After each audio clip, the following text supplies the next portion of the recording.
Welcome to Creepy Mysteries. Tonight I have a chilling story that will send shivers down your spine while helping you drift into sleep. Before we begin, I'd love to know, where are you watching from? Let me know in the comments. If you enjoy horror stories and relaxing narration, don't forget to subscribe and join our growing community. Your support means the world to me as a new creator, and I truly appreciate each and every one of you. Now dim the lights, get comfortable, and let's begin.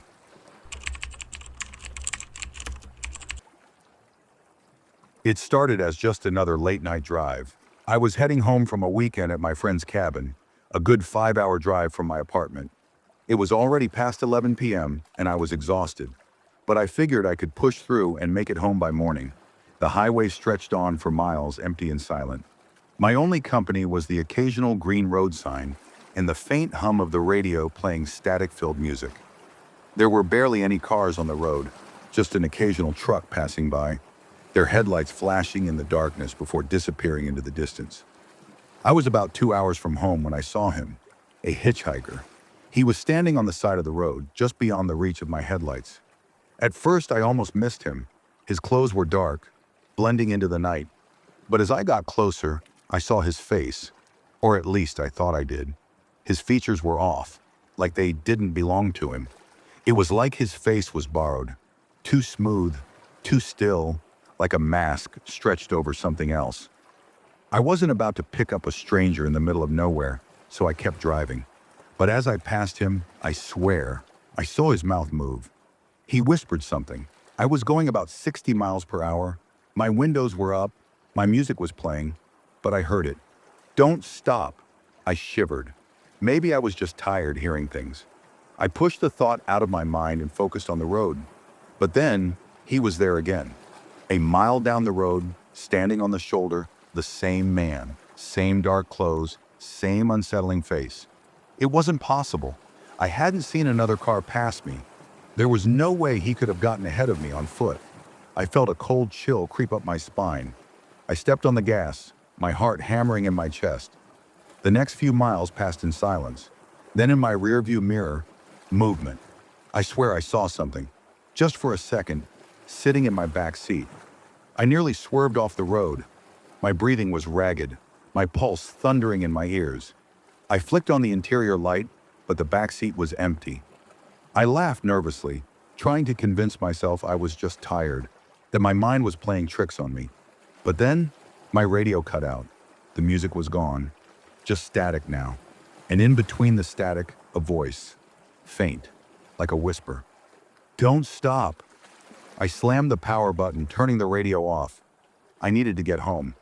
Now I focused on the road, gripping the wheel so hard my knuckles turned white. I told myself I wouldn't look in the mirrors anymore. I wouldn't check the back seat. I would just drive. But then I saw him again, standing in the middle of the road. I barely had time to react. I yanked the wheel to the right, tires screeching as my car veered onto the shoulder. I came to a stop, my heart racing. My breathing was erratic, my hands shaking. I looked up. He was gone. The road was empty, stretching into darkness. No sign of him anywhere. I sat there gripping the wheel, trying to slow my breathing. My headlights beamed out into nothingness, illuminating only the cracked pavement and the trees lining the road. Then from somewhere outside my car, a tap on the window. I froze. The sound was so light, so faint, I almost thought I imagined it. Then another tap. My fingers trembled as I slowly turned my head.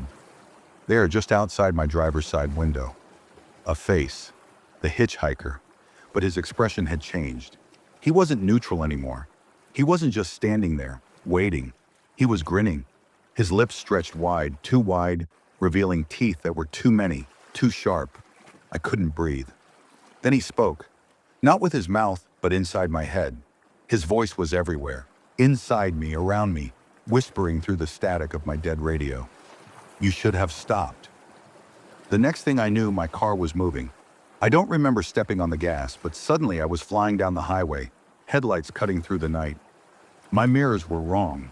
They didn't show the road behind me. They showed him, sitting in my back seat, his grin, his teeth, his dark, empty eyes. I didn't stop driving. I didn't look back. And the whole time as I sped through the empty night, I could hear him laughing. The laughter didn't stop. It wasn't loud. It wasn't even coming from my back seat. It was inside my head, low and taunting, like someone whispering a joke, only they understood. I couldn't breathe. My hands were trembling on the wheel, my knuckles white. The road ahead stretched endlessly into the night, empty, barren, like I was the only soul left in existence.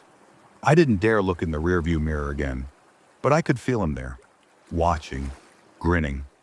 The car felt wrong, too. The air inside had turned stale, thick, suffocating.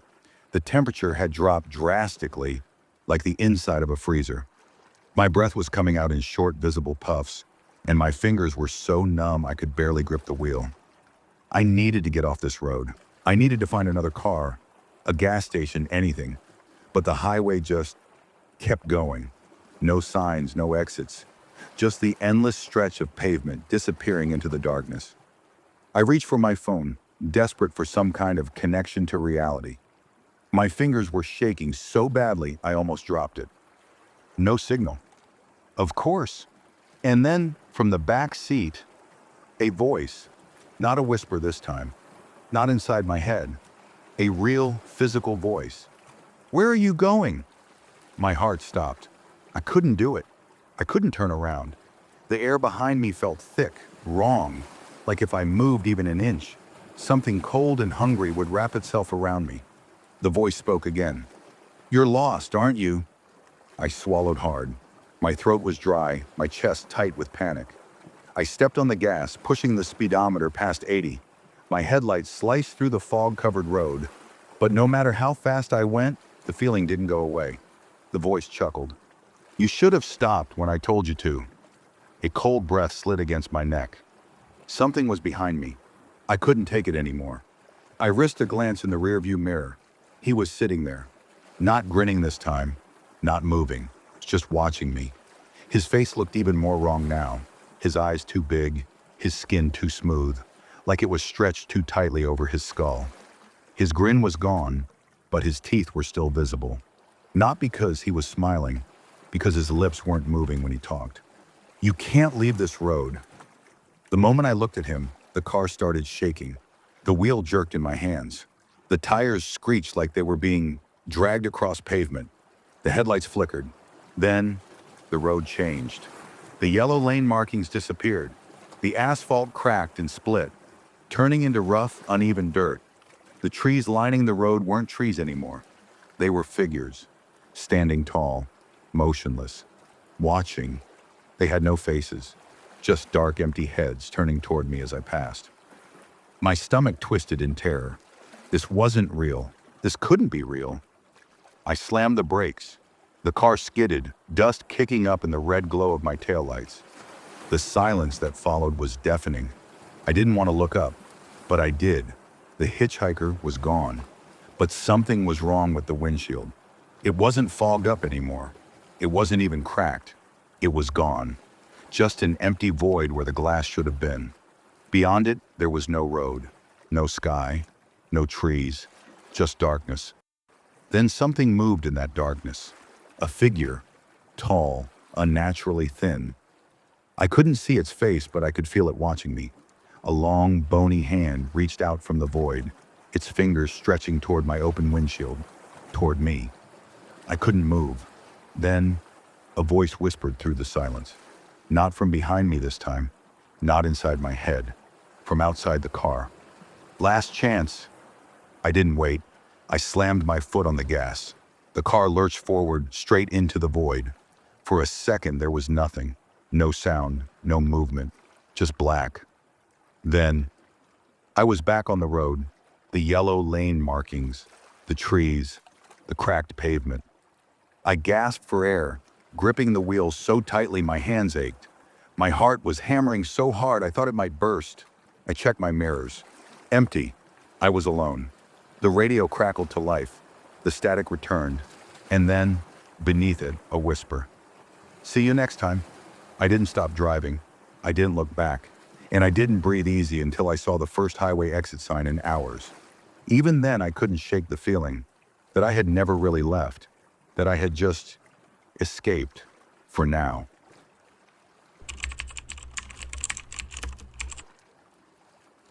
We weren't supposed to take that road. Looking back, I wonder what would have happened if we had just stuck to the original route, if we hadn't trusted the damn GPS. But we did, and that's why I'm here. Alone. Still driving. Let me start from the beginning. It was supposed to be a fun road trip. Me, my girlfriend Lauren, my best friend Jake, and his cousin Eric. We had all pitched in to rent an SUV and planned to drive cross-country for spring break, hitting a few national parks along the way. The vibe was good. Music blasting, snacks packed, nothing but open road ahead. We left early in the morning, making great time. But by the second day, we hit a long stretch of nothing. Just endless fields, occasional gas stations, and the same damn road signs over and over. Then the GPS started acting up. It kept rerouting us, telling us to take an alternate route that cut straight through the countryside. Jake, who was driving, raised an eyebrow when the GPS claimed it would shave 3 hours off our time. That can't be right, I said. It's probably just a dirt road or something. Looks paved, Jake replied, zooming in on the screen. Lauren, who was in the passenger seat, frowned. I don't know, guys. If it was really a better route, wouldn't more people take it? Eric leaned forward from the back seat. Man, we're in the middle of nowhere. It's probably just an old highway no one uses anymore. Let's do it. We debated for a minute, but in the end, we were all eager to save time. So when the next exit came up, Jake turned onto the unfamiliar road. And just like that, we left the main highway behind. At first it seemed fine. The road was cracked and faded, but still drivable. Tall, thin trees lined both sides, their twisted branches forming a canopy that blocked most of the sunlight. The deeper we went, the foggier it got. What's with this mist? Lauren muttered, glancing out the window. It's probably just morning fog, Eric said. But it wasn't morning anymore. The sun should have burned it off by now. I checked my phone. No signal. Anyone else got service? Everyone checked. Nothing. Just empty bars. Jake tapped the GPS screen. It just froze. Lauren sighed. Great. Just great. I tried to shake off the uneasy feeling creeping up my spine. Maybe we were just overthinking it. It was just a road. Then we saw the first sign. It was old, wooden, and barely hanging onto a rusted metal post. The paint was so faded it took me a second to make out the words. Turn back now? We all went silent. Okay, that's weird, Eric said with a nervous laugh. Probably a joke. A joke? Lauren snapped. Who puts up a sign like that as a joke? Jake chuckled, trying to lighten the mood. Maybe a farmer got tired of lost tourists driving through his land. Maybe we should listen, Lauren muttered. Jake didn't slow down. A few miles later, we saw another sign. This one looked newer, as if someone had replaced it recently. But the message was worse. There is no escape. That was when I started to feel it. The wrongness. Not fear exactly, but a deep, unsettling awareness. Like we weren't supposed to be there. Like we were intruding on something that didn't want us to leave. Lauren grabbed Jake's arm. Okay, seriously, turn around. I don't care if we waste time. I don't like this. Jake hesitated. I could tell he was freaked out too, but he didn't want to admit it. Look, we've come this far. If we turn back now, we'll lose even more time. I checked the time on my phone. My stomach twisted. It was 3:47 p.m. I could have sworn it had been 3:47 when we first turned onto this road. Guys, I said slowly, I think we've been driving in circles. No way, Eric said. We've been going straight. Then how do you explain the time not changing? Lauren and Jake looked at their phones. 3:47 p.m. No time had passed. Lauren started to panic. No. That's not possible. Jake shook his head, gripping the wheel tighter. It's just a glitch. Then the radio turned on by itself. At first it was just static. Then buried beneath the white noise there was a voice, a whisper. Turn back, Lauren gasped. Oh my God! Jake smacked the radio, but the whispering continued. It grew clearer, like something was speaking directly into the speakers. You shouldn't be here. I felt a chill crawl up my spine. Then through the thickening fog, we saw something ahead. A car. It was pulled over on the side of the road, smashed into a tree, covered in vines like it had been there for years. But that wasn't the worst part. It was our car. Same model, same color, same license plate. And inside, slumped over the wheel, was someone. I leaned forward, my heart pounding in my chest. Is that? Jake slammed the brakes. The air felt thick, pressing down on us like something unseen was watching. Lauren started sobbing. We have to turn around, she whispered. Please. Jake didn't argue this time. He threw the car into reverse. But then Eric spoke, his voice shaking. Guys, look. We turned. On both sides of the road, they were standing there. Tall, shadowy figures, faceless, still, silent, watching us. The fog swirled around them, hiding their full shapes, but I could feel it. Feel them. They had been waiting for us, and now they weren't going to let us leave. The silence was suffocating. For a long, terrible moment, no one moved. The figures stood on both sides of the road, their shapes shifting in the fog. They weren't walking toward us, but they didn't have to. They were waiting. Jake's grip on the steering wheel was so tight his knuckles turned white. What the hell are those things? No one answered. Lauren was shaking beside him, her breath coming in short gasps. Turn around right now. Jake didn't need to be told twice. He slammed the car into reverse, whipping the wheel around. The tires screeched against the cracked pavement as we spun back the way we came. For a second, I thought we'd made it. The figures didn't move, didn't chase. They just stood there, watching as we sped away. Then the fog thickened. It rolled in fast, swallowing the trees and the road until we couldn't see more than a few feet ahead. And that's when I saw it. Through the haze, barely visible at first, headlights. Another car was coming toward us. Jake honked, flashing his high beams. Where the hell did they come from? The headlights grew closer. Lauren gasped. Wait!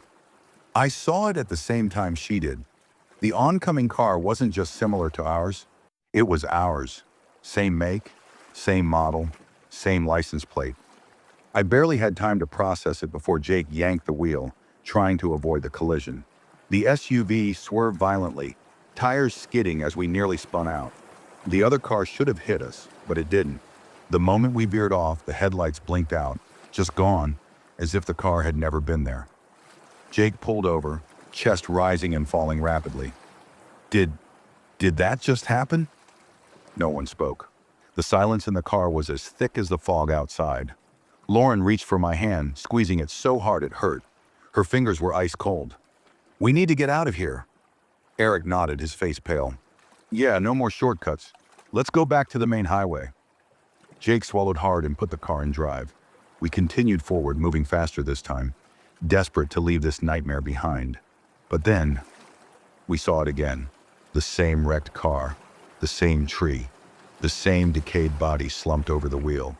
We had driven in a straight line, and yet we were back where we started. Lauren let out a strangled sob. No. Eric banged his fist against the window. This isn't possible. We didn't turn around. How the hell are we back here? Jake didn't respond. He was gripping the wheel so tightly his hands were shaking. I looked outside. The figures were gone, but that didn't make me feel any better. Lauren wiped her face, trying to calm herself. Okay. Maybe we missed a turn. Maybe there's another way out. Jake nodded stiffly and kept driving. We passed the wrecked car, none of us daring to look at it again. The road stretched ahead, swallowed by fog. We drove for what felt like hours, and then we saw it. The same wrecked car, the same tree, the same decayed body slumped over the wheel. Lauren started sobbing uncontrollably. Eric punched the dashboard. No, this isn't real. This isn't real. But it was real. We were trapped. The road wouldn't let us leave. We sat there for a long time, the engine idling, trying to process what was happening. We're in some kind of loop, I finally said. No matter how far we drive, we keep ending up here. Lauren wiped her face. So what do we do? No one had an answer. Then the radio crackled to life again. Static filled the car, louder this time. It wasn't just noise. It was voices, whispers, faint at first, then clearer. "You never left." I felt a chill crawl up my spine. Eric frantically reached for the power button, but the radio wouldn't turn off. The whispers grew louder. "You shouldn't be here." Jake turned the volume dial all the way down. It didn't do anything. "Go back to where you came from." Then the voice changed. It wasn't whispering anymore. It was screaming. "Run!" The headlights flickered. The air inside the car turned ice cold. And then the shadows returned. Outside the windows, they emerged from the fog. Dozens of them, faceless, watching. Then all at once, they started moving. "Drive!" I screamed. Jake floored it. The SUV lurched forward, tires skidding, the figures vanishing into the fog behind us. But I knew they were still there, watching, waiting. The road felt endless. The more we drove, the more hopeless it felt. The same trees, the same cracked pavement, the same goddamn fog. Lauren was hyperventilating, not getting out. "We're not getting out." I grabbed her shoulders. "Hey, look at me. We will. We just..." Then I saw it, a turn. It was barely visible through the fog, a narrow dirt path branching off to the right. "We didn't see that before," Eric said, breathless. "Doesn't matter," I said. "Take it." Jake hesitated for half a second, then yanked the wheel, swerving onto the new path. The fog swallowed us whole. The road was rough, bumpy. The trees were closer, their twisted branches scraping against the windows. But something felt different. For the first time, I had a terrible sinking feeling that we weren't just leaving the road. We were going somewhere worse. And then the car died. The engine cut off instantly, as if something had reached inside and ripped it apart. The lights flickered out. The radio whispered one last time. "You never left." Silence. Then from the darkness outside, a knock on the window. The knock came again. It was faint at first, almost like a whisper against the glass. But then it grew louder, more insistent. A rhythmic thudding, like someone or something was demanding to be heard. I couldn't move. My heart was pounding, my breath shallow. The cold in the car felt like it was pressing against my chest. Lauren's voice trembled. What is that?" Jake's eyes were wide with panic. He didn't speak. His hands were still gripping the wheel, knuckles white, but it was clear he wasn't in control anymore. The knock came again. This time it was unmistakable. Someone was right outside the car, just beyond the window. Eric whispered, "Who's there?" A pause, then the whispering returned. Soft at first, like a distant echo, but growing louder, clearer. "You can't leave." I turned to look at Lauren. Her face was ashen, her eyes wide with terror. I told you we shouldn't have taken that damn road." Jake slammed his fist against the steering wheel. "Shut up, Lauren. This isn't the time." But his voice broke. We all knew it was too late. We were in this place, whatever it was. And I don't think any of us really understood what we were up against. Then the knock came again. Harder. I couldn't take it anymore. I opened the door. The cold air hit me like a slap to the face. It smelled wrong, damp, rotting, as if I had stepped into a world where time itself had gone off the rails. The figure outside was tall, impossibly tall, its features blurred by the mist. But I could see its hands. It was knocking. Long, spindly fingers pressed against the window, and through the fog I could make out the eyes. Dark, endless, staring into me. I backed away slowly, heart racing. "Don't let it in," Lauren whispered, her voice trembling with fear. But it wasn't the figure I was worried about anymore. I turned to look at the others. The shadows were growing. They weren't just standing there anymore. They were moving slowly, deliberately, surrounding the car. I could see their hands now, long, grotesque fingers dragging against the glass. Their faces, dark and twisted, stared at us through the windows. No eyes, no mouths, just empty faces. "Go, Jake!" Eric shouted. "Drive now!" But Jake couldn't. He was frozen. Something was holding him there, holding us all in place. I could feel it too, like invisible hands pressing against the car, keeping us trapped. I reached for the door handle again. I had to get out. But before I could even touch it, I heard the voice again. The voice from the radio, the whispers in the fog. "You never left." The words echoed in my head, piercing my thoughts. My body went cold. Jake was crying now. Silent tears streamed down his face. "What? What the hell is happening?" Then everything shifted. The car jolted. The ground beneath us seemed to lurch, and the sky above, the sky that had once been gray and thick with fog, darkened to an unnatural black. I looked out the window again, desperate to make sense of what I was seeing. The figures were gone, but something worse had taken their place. A gate. It was made of rusted metal, twisted and gnarled, almost like it was growing out of the earth itself. It was massive, bigger than anything I had ever seen, towering over the trees. The ground beneath it was cracked, like the very earth was breaking open. And from inside it, there was a light, a sickly yellow glow, pulsing like a heartbeat. Lauren screamed. I don't know why, but I felt a pull toward it. Something about that light, that gate, called to me, like it was promising an end to the nightmare. A way out. "No!" Lauren cried. "Don't look at it! Don't look at the gate!" But it was too late. Jake's hand shot out to grab the gear shift. His fingers slipped off, trembling, his eyes locked on the gate. "We need to get out. We need to get out now." I felt it then, the pressure in my chest like something was closing in on us from every side. The air felt thick, stifling. The shadows were everywhere now, pressing in through the car's windows. The gate was opening.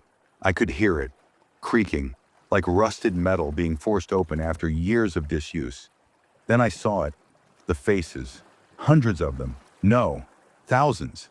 They were pressed against the metal bars of the gate, eyes wide, mouths open in silent screams. Eyes that weren't eyes. They were hollow. I couldn't breathe. I couldn't move. And then just like that, the gate collapsed. The ground trembled beneath us, and the figures from the fog poured out, swirling around the car, suffocating us with their presence. They reached for us, toward us, like hungry hands wanting to pull us into the darkness. I was going to die here. We were all going to die here. In that moment, I realized what had happened. The fog, the voices, the endless road. We weren't just trapped. We had crossed into something else, something beyond. We were stuck in a place where time had no meaning, where the dead didn't stay dead, and where escape was a lie. Jake's hands were shaking as he started the engine again, and the car lurched forward. The wheels screamed against the gravel as we tore down the path. I didn't care anymore. I just wanted to be away from that gate, away from those faces, away from the endless road. But as we sped away, the road didn't change. The fog didn't lift. And no matter how fast we drove, I knew we would never leave. And that wraps up today's story. I really hope it resonated with you or gave you something to think about. Stories like these are what keep me passionate about creating, and your support makes it all worthwhile. If you've got any thoughts, opinions, or even your own experiences to share, don't hold back. Drop them in the comments. I'd love to start a conversation and hear from you. And if you enjoyed this video and want to see more content like this, make sure you stick around. I've got plenty more coming that I think you'll love. Thanks so much for watching, for being here, and for supporting this journey. I'll see you in the next one. Take care.